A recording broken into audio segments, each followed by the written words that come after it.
Well, good afternoon. Happy Wednesday to you. This is the day that God has made. We are rejoicing and we're glad in it. The hot weather has snuck back. The hot weather has snuck back to the city. Pray that you are doing well. It's a Wednesday. It's a Wednesday word. And so we're glad that God gives us this time to just come together and share some upcoming things that are going on at our church, and then also give you some encouraging word as well. And so we're grateful to God for all God does and all God continues to do in our lives. Sunday, we had our church picnic, and it was my first church picnic as pastor here at First Reformed. And we had a wonderful time, Some of y'all really can cook. You really can cook. Your dishes were good. I tried some things, some new things and stuff that were good. You guys told me how you love the maple hot dogs and you love the pulled pork. And no, I didn't cook it. I went to a job picnic that one of our members had, and the caterer was there. It was so good. So I said, hey, and was able to get the contact information. Anyway, I'm glad you enjoyed the pulled pork and the rice and beans. Everything was delicious. And I want to give a shout out to Judy Mason and to Joni Cash Dollar and to Sandy Fry and Jim Chris and Jim and Tim the Fisher. Oh man, and the list goes on and on and on. And Tony goes on and on and on for making our church picnic a success. It was a success. I was glad to get some texts from some of you all later on in the evening saying how much fun you had outside of church. I said, we have to do a game night. We're going to have a game night at the church, and Sandy Fry has to bring that horn again. But we had a blessed time. Our streaming will be up and running on Sunday by the grace of God. I'm going to do a run through. We're going to do a run through on tomorrow. And so prayerfully all will go well. And so I want to thank God for volunteers here at our church that just have undergirded it and took it and are trying to make it better and improve it so that what goes out to you is quality. So they're working on that, and I thank you for your patience. But by Sunday, we should be up and running and doing good by the grace of God. This Sunday is the book sale postscript, and we want you to bring a paper, plastic, or canvas bag the size of a supermarket bag with you to church on Sunday so that you can put as many books as you want in the bag for $5. For $5, you can do that. And so even if you're not a reader, you can buy books for someone else. And so on this coming Sunday, bring a bag, and for $5, you'll be able to grab whatever books you like and stuff that bag. And Sandy Fry does did a great job with our book sales, and it's going, we know, to benefit the Bridge of Hope. And I think they've taken in like $400 or so, something like that. And Teresa made this beautiful sign that they had out there. I'm just glad that we are a church on the move. We are a church that is on the move. And so please, ma'am, please, sir, bring your bag and pack up those books in there and be a blessing to the Bridge of Hope. We know that we're still selling gift cards, and then also there is a fundraiser coming up at Boscov in October. And so we want you to make sure all of these things are in the newsletter. So make sure you read the newsletter. There's a fundraiser the end of the month at Isaac after we welcome in our new members. And so please read the newsletter. All of the information is in there to let you know of all of the parish news that is going on here at our church. Also heard that it was a great time at First Fridays on a couple of weeks ago. Larry shared with us in our staff meeting on yesterday that they had over 50 people, and they brought in like $26. I said, man. So it was a great turnout, and we want to keep that momentum. And so the first Friday in October, he does his spectacular and does things from Phantom of the Opera. So you want to be there. You want to be there. You want to be there. Some of y'all ask me, classes are going well. My classes are going well, and the way the program is set up, you go 5 weeks, and then another one starts back up. And so I'm coming over the bar. I'm just now finishing one class and getting ready to go into another one and continue in another one. So just continue to pray. But that's why I am on Friday evenings and on Saturday practically morning to about the afternoon or whatever like that. That's where I will be. Shared with you. Oh, wait a minute. Let me hit the birthdays. Coming up with a birthday on tomorrow is Jim Chris. And then on Thursday is Liz Groff and Linda Peterson. So you know how we do. Send a card, send a text message, an email, be a holy harasser. That's what I call it, a holy harasser, and let them know how much we love and appreciate them on their born day. Reach out to them and say happy, happy, happy birthday. I think I got all of the announcements. I think I covered all of the I covered all of the announcements. Now check this out. We've been going through, let me grab my notes here. We've been going through Ephesians chapter 6, verses 10 through 18, where it talks about putting on the whole armor of God.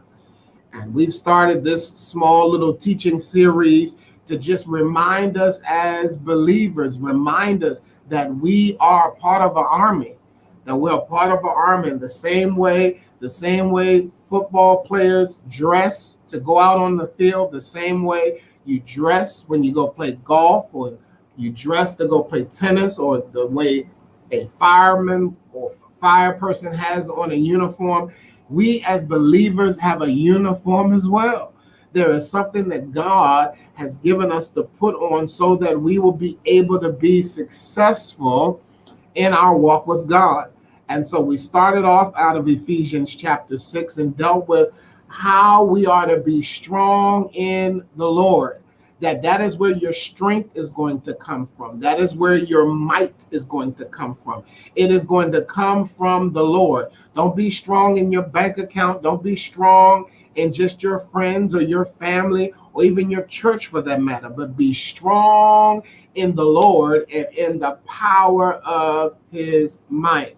Then last week we dealt with putting on the armor. That I don't know if I shared it enough on last week, but it is something that you have to do. I can't put the armor on for you. Your spouse, your partner can't put the armor on for you. You have to put the armor on yourself. And as we go through this on the next couple of Wednesdays, you will see the different types of armor that you're going to put on and what purposes that these armors serve. And so we've just been laying the foundation before we get into the different parts, because I think we know the parts of the armor of God, but do you know why they have these parts and what are we supposed to do with those different parts? And so it went on to say, put on the whole armor of God that you may be able to withstand the wiles of the devil. And the wiles were devious, cunning strategies that were manipulating or persuading someone to do what one wants. And so Paul is encouraging us in Ephesians. Paul is saying, hey, I want you first of all to be strong in the Lord. I want you next to know that you have to put on the whole armor, not part of the armor, but you have to put on the whole armor of God. And the reason you have to put on the whole armor of God is because there are devious and cunning strategies that are designed to take you out, designed to take out your family, designed to mess with your mind. They're designed to be there. But if you put on the whole armor of God, put it on that ye may be able It doesn't say, notice it doesn't say you're going to always win. It said, but you'll be able to stand against the wiles of the devil. So now we're going to go on to the next part. I told you we're going line upon line, precept upon precept. The next verse says, for we wrestle not against flesh and blood, but against principalities, against powers, against the rulers of darkness, against spiritual wickedness in high places. Oh God, oh God, oh God. Okay, so I'm gonna unpack some of it, not all of it, but pack a piece of it. For we wrestle not against flesh and blood. Growing up, I loved wrestling. I watched WWF every Saturday faithful. I grew up during the Hulk Hogan and Macho Mandy Savage era and all of that. So I grew up under that. And when I found out it was fake, I was heartbroken because I thought that this was real and found out it was fake. Well, here, what Paul is talking about is real. This is a real, there will be times, there will come seasons in your life where you are going to be wrestling. You're going to wrestle with things in your mind, wrestle with things in your emotion, wrestle with things in your body. And Paul says here, look, I know sometimes it seems like it's a physical thing, that you can go through so bad in your spirit and in your emotions that you feel it physically. But what you're wrestling against is not a physical thing. It's a spiritual thing. It says against principalities and powers. So what are principalities and powers? Principalities and powers in the Bible were levels of demons, or it was a strong presence of demonic activity. These beings were real, and their primary goal was to kill, to injure, to worry, to destroy, to vex, to harass, to irritate, to confuse, to frustrate and bother. Let me go through this again, and you can write this down as I say it. Principalities and powers were different levels of demon activity. And it may have consisted of a primary goal to kill, to injure, to worry, to destroy, to vex, to harass, to confuse, to frustrate, or to bother. Some of y'all like, well, Pastor, I got humans that do that. I understand. Principalities, it means that they rule over a certain principality. They rule over principalities. And so it's like different, how can I say it? There's a different need for every city. And that's the principality that's there. There's a different need, that there may be a need. We know, like down the street from us, there's a need for housing, that Lancaster has a high homeless population. In York, there's a lot of violence going on. There needs to be some type of gun reform or some type of, and different principalities and there's different things. Paul says, I want you to understand that what you are wrestling with has a purpose. That purpose is to vex. That purpose is to bother. That purpose is to kill. That purpose is to injure. That purpose is to destroy or vex. Paul says, look, you're going to show up, and there's going to be a time you're going to have to wrestle. But the key thing is, if you're going to win, you have to know who or what you're wrestling. And Paul says there's principalities, there's powers, there's rulers of darkness against wickedness in high places. What are you wrestling with right now? What are you wrestling with? What are you wrestling with? What principality has taken territory in your marriage, or territory in your health, or territory among your grandkids, or territory even what principalities and powers have covered certain territories in your life? What are they trying to hinder? Paul says, put on the whole armor of God, that ye may be able to withstand the wiles, the devious, cunning strategies of the devil. And then lets us know what you're getting ready to come up against. I don't want you to think this is a physical thing. I don't want you to think that this is something that you can easily just take out. Remember a couple of weeks ago when I preached and I dealt with the woman that had the demon-possessed daughter, that whenever you see that there was a demon-possessed, that those are situations that a Tylenol ain't going to get rid of, that an ibuprofen is not going to get rid of. It requires divine intervention. And so here Paul lets us know you're going to wrestle against some things, and they're going to require divine intervention.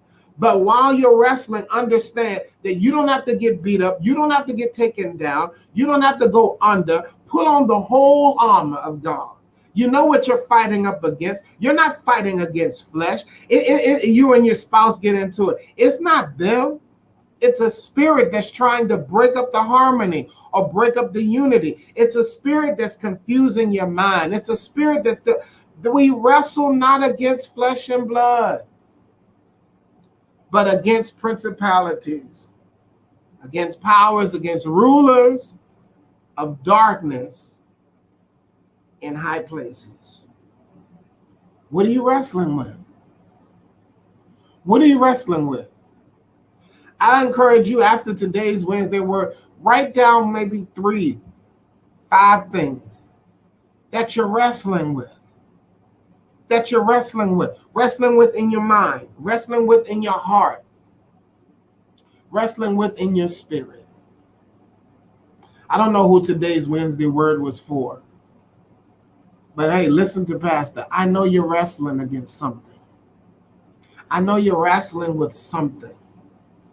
But whatever it is, understand that God has already equipped us to handle whatever we're wrestling.